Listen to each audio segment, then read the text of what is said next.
Oh, que privilégio, né? Ai, é muita história, né? É, eu acho um privilégio.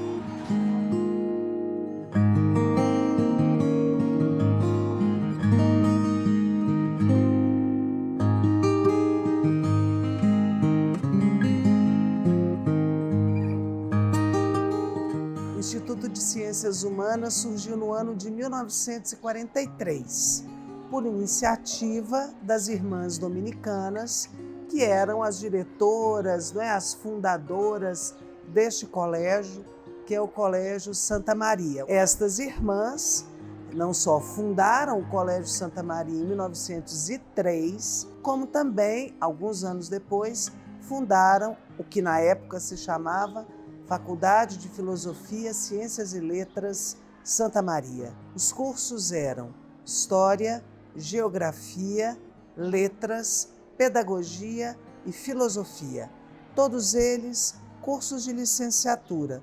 Todos eles que tinham, num primeiro momento, somente alunas, eram meninas, porque também o Colégio Santa Maria era um colégio de moças. E assim foi durante os primeiros anos do Instituto de Ciências Humanas.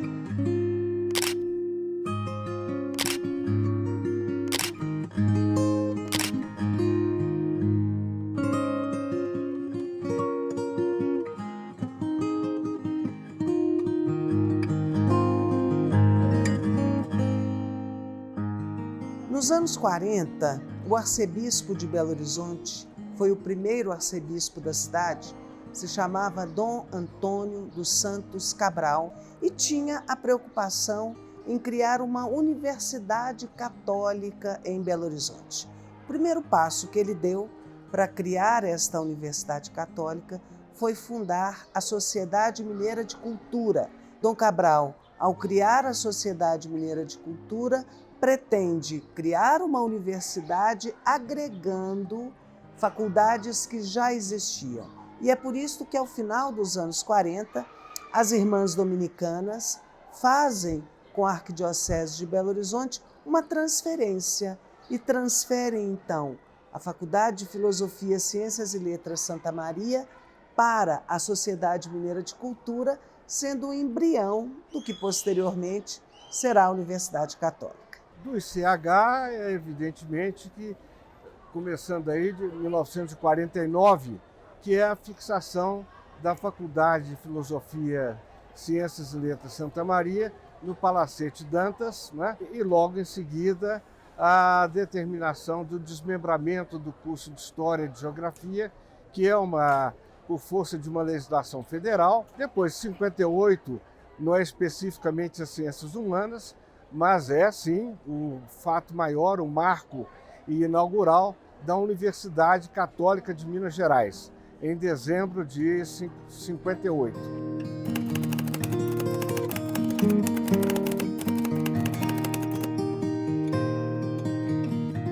Em 1961, eu entrei como aluno na Faculdade de Filosofia, Ciências e Letras Santa Maria, no curso de Letras Anglo-Germânicas. Foi no Palacete Dantas, que, aliás, é um lugar assim, de uma memória muito agradável que a gente tem, porque ali, a bem dizer, nós constituímos uma família. Então, era uma instituição bastante pequena, né? E que tinha um número também pequeno de alunos, mas nós nos encontrávamos ali constantemente para tomar um café, ou às vezes até para conversar no final ou antes das aulas, mas tudo dentro de um ambiente assim da mais pura camaradagem. Então nós tínhamos aqui no Palacete Dantas o curso de Letras, com 3 habilitações, o curso de História e Geografia e o curso de Pedagogia. Eram cursos assim pequenos, né? Basta dizer o seguinte, havia 2 disciplinas que eram dadas para todos os cursos da faculdade, que era Iniciação Filosófica e Cultura Religiosa. Então, veja você, para dessas disciplinas, reuniam-se todos os cursos da faculdade, que esses que eu enunciei há pouco, né? E tudo isso cabia numa sala de 50 carteiras.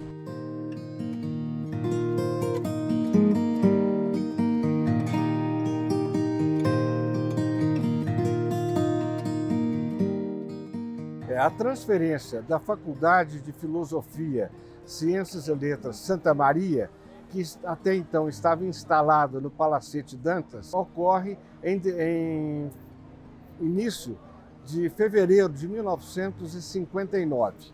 Mas a inauguração formal do prédio Dom Cabral e, consequentemente, da Faculdade de Filosofia, Ciências e Letras Santa Maria, já agora em conjunto com a Faculdade Mineira de Direito, acontece 4 anos depois, em 1963. Eu acho que esse período que estamos focando, ou seja, dos anos 50, 60, já tem aí um marco tanto da Universidade Católica, depois da PUC e também do Instituto de Ciências Humanas.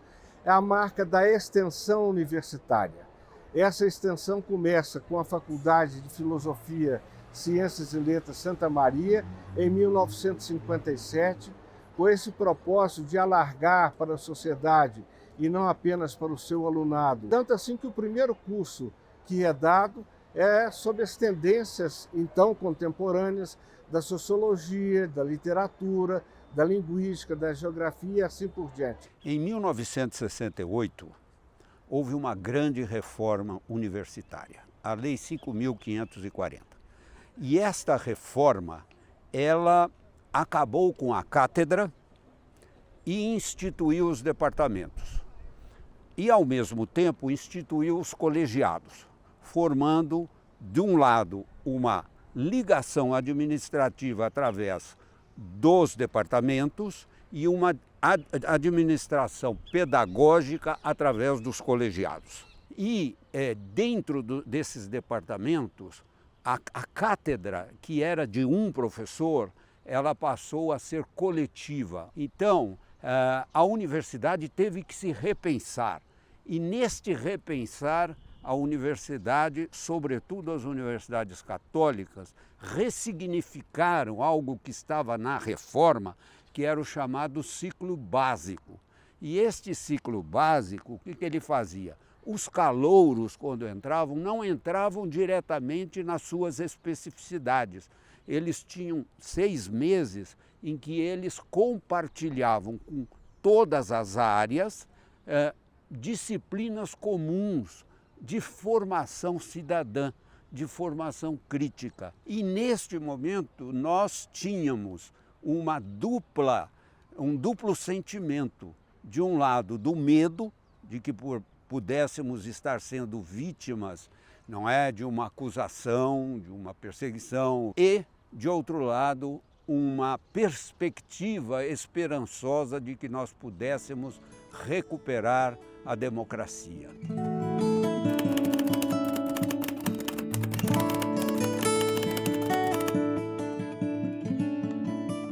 Quando eu penso na PUC nos anos 70, e nestes anos 70 eu estava terminando a minha graduação, é exatamente na mudança, né, do que eram as humanas que funcionavam na Praça da Liberdade, onde hoje funciona o Instituto de Educação Continuada da PUC, o IEC, para o campus, onde nós estamos agora, o campus do Coração Eucarístico. E aí a gente começou a viver a experiência mesmo de campus universitário, né, que seria a reunião de diversas áreas do saber num espaço que facilitasse a convivência e o diálogo, né, entre saberes. Nós vivemos também nesse campus, né, aqui, uma experiência também nova com relação à departamentalização. Um conceito importado da Universidade Americana, que dividia, então, os cursos por departamentos, e em cada departamento as áreas ou as ciências que tinham afinidade. E o que eu acho que foi mais assim, triste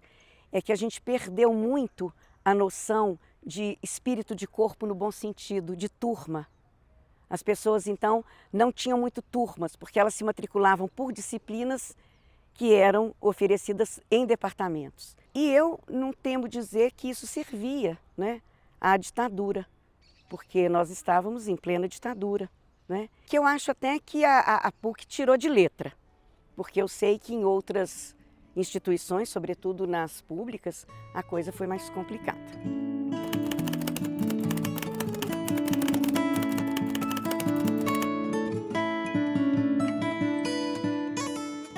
Foi uma festança. À época eu pertencia ao Conselho de Ensino e Pesquisa, nós todos vestimos becas, estávamos todos muito fajutos ali, colocados ali no auditório que é hoje o teatro, o grande teatro da PUC, e para lermos, né, a bula, que era a bula papal, que dava à PUC o título de pontifícia, né? É um título muito importante, porque irmã na PUC é uma série de instituições católicas do mundo inteiro e que faz com que ela tenha uma ligação mais que umbilical com Roma, né? É alguma coisa da ordem, assim, de uma representação, mas ela dá uma chiqueza, né, à instituição. Quando a Universidade Católica recebeu o título de pontifícia, a coisa mais comum era você ouvir os próprios estudantes falando, eu estudo na PUC, isso era quase que uma credencial de apresentação de qualidade, né? Então, mas foi uma coisa nos anos 80 e que até hoje perdura com muita satisfação e orgulho para todos nós da PUC.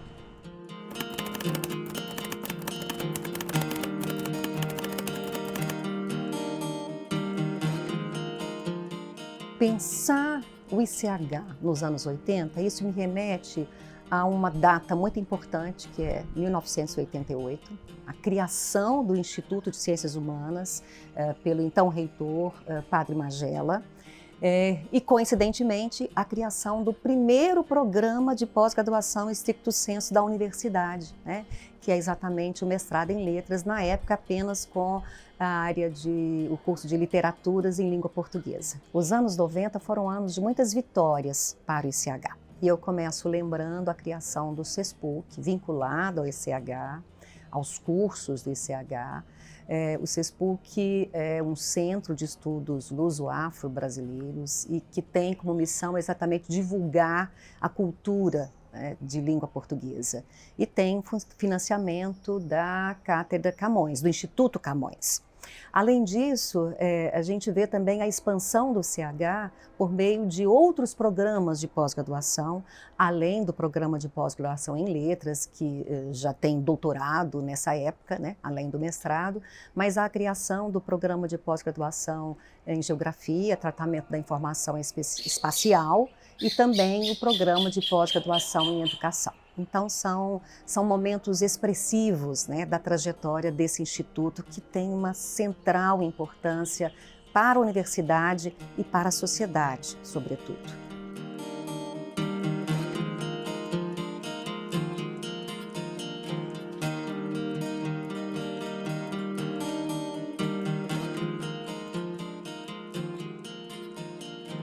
Bem, a partir dos anos 2000, né, o ICH toma uma nova reconfiguração. Isso muito até do ponto de vista nacional, a gente teve aí a LDB, que é a Lei de Diretrizes e Bases da Educação Nacional, 9394 de 96, que regulamenta que todo professor da educação básica tem que ter o ensino superior. E isso impactou diretamente aqui no Instituto de Ciências Humanas. Porque tivemos muitos professores que estavam especialmente nas escolas públicas que voltam para fazer os seus cursos superiores de graduação. No meu ponto de vista, isso fez um crescimento grande para o Instituto, porque aí veio também a criação do curso normal superior, que tinha esse foco principal nos professores, principalmente dos anos iniciais e da educação infantil, que não tinha o curso superior. E também o curso de pedagogia com ênfase em necessidades educacionais especiais. E a PUC assumiu um compromisso muito grande nessa perspectiva da educação inclusiva. Nós somos um dos primeiros cursos do Brasil nessa direção. E até hoje somos referência nesse campo, né? Porque a gente entende que não é um favor incluir essas pessoas, mas como que de fato a gente pode incluir todas as pessoas em algo que já é direito delas, né? Então houve um grande concurso onde chegaram muitos professores, inclusive eu, e uma leva de professores bem inovadores e que tinham bastante prática na sala de aula da escola comum. Então, professores que eram da rede municipal de Belo Horizonte, professores da rede estadual, professores da rede particular, que tinham seus mestrados e doutorados e queriam ingressar na carreira docente, especialmente na formação de professores. E aí, a partir daí, a gente começa a fazer o projeto integrado primeiro, que hoje é o projeto compartilhado do ICH, e começa a entender o ICH não só como Instituto de Ciências Humanas para estudos teóricos, etc., mas como um centro de referência de formação de professores. E isso fez toda a diferença no Instituto de lá para cá. Eu acho que a qualidade do ensino no ICH se encontra naquilo que eu vou chamar, de uma maneira bastante informal até, de pegada social, que caracteriza, eu acho que a PUC Minas mesmo, dentro da missão institucional dela.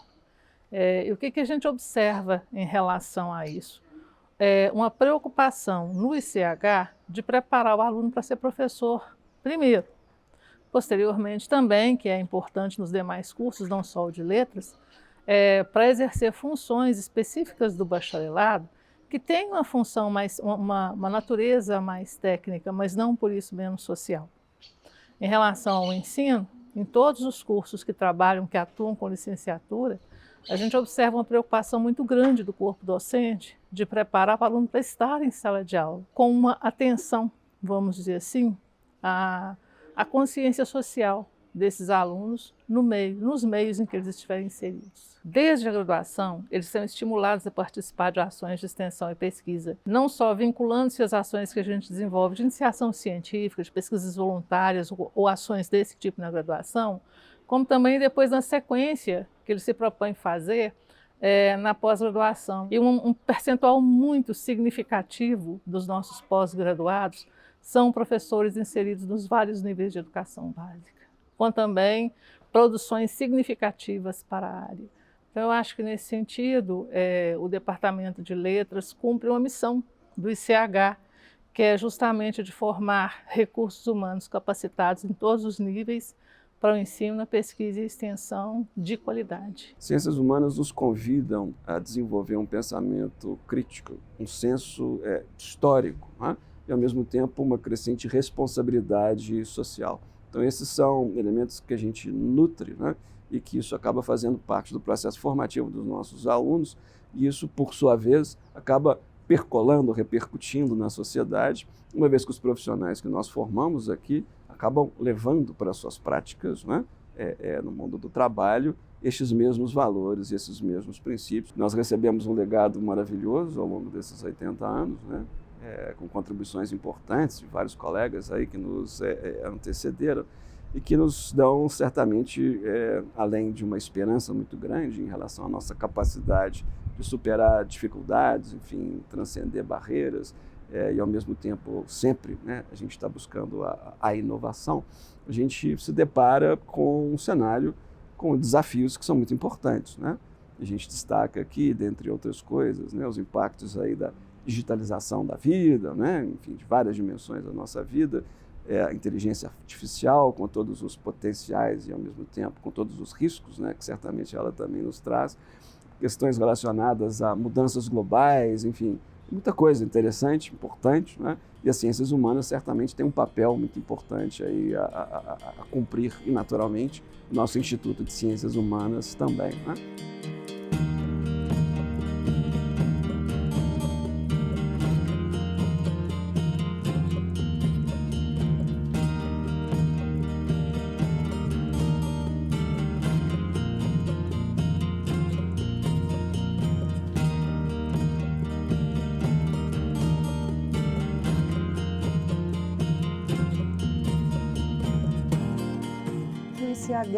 Ele está no coração da minha formação, porque eu fiz o meu curso de graduação aqui.